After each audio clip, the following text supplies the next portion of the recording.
In today's breaking story, a fired RFK Junior worker just crashed her car into his car.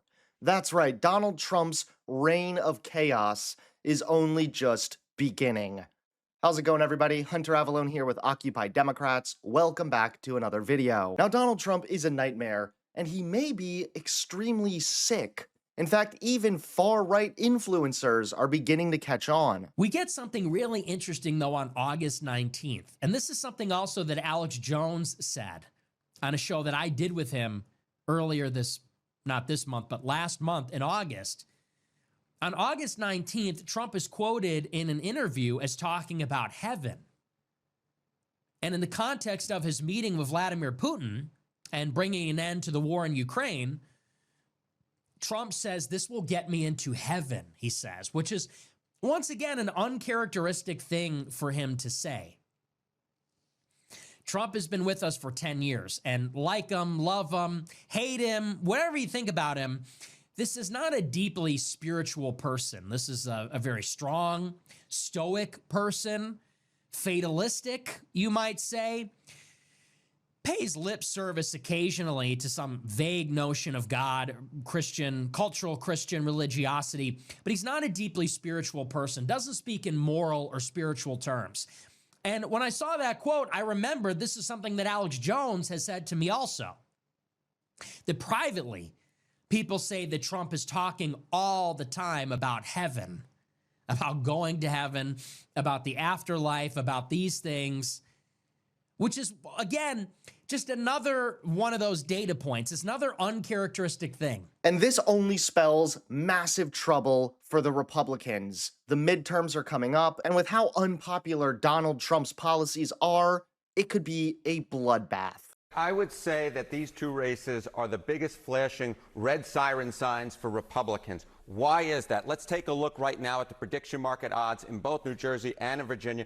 And in both cases, the Democrats are favored. Mikey Sherrill in New Jersey, 89% chance of winning according to the prediction markets. How about Abigail Spanberger in the great Commonwealth of Virginia? We're talking a 94% chance of winning. I was looking at the polling data as well. The Democrats in both these races hold high single-digit leads. Obviously, Glenn Youngkin, currently the Republican governor of Virginia, was able to win there. And in New Jersey, the Democrats barely squeaked by back in 2021. Right now, the polling leads in both those states are larger for the Democrats. They're in better position than they were back in 2021. That's why in both cases the Democrats are heavily favored. And as I said earlier on, to me this is a flashing red siren warning sign for Republicans. And now a fired RFK Jr. worker just crashed into his car. Take a look at today's top story. Donald Trump's administration is spiraling so far out of control that it's now creating dangerous situations, literally. This week, a stunning scene unfolded after Robert F. Kennedy Jr.,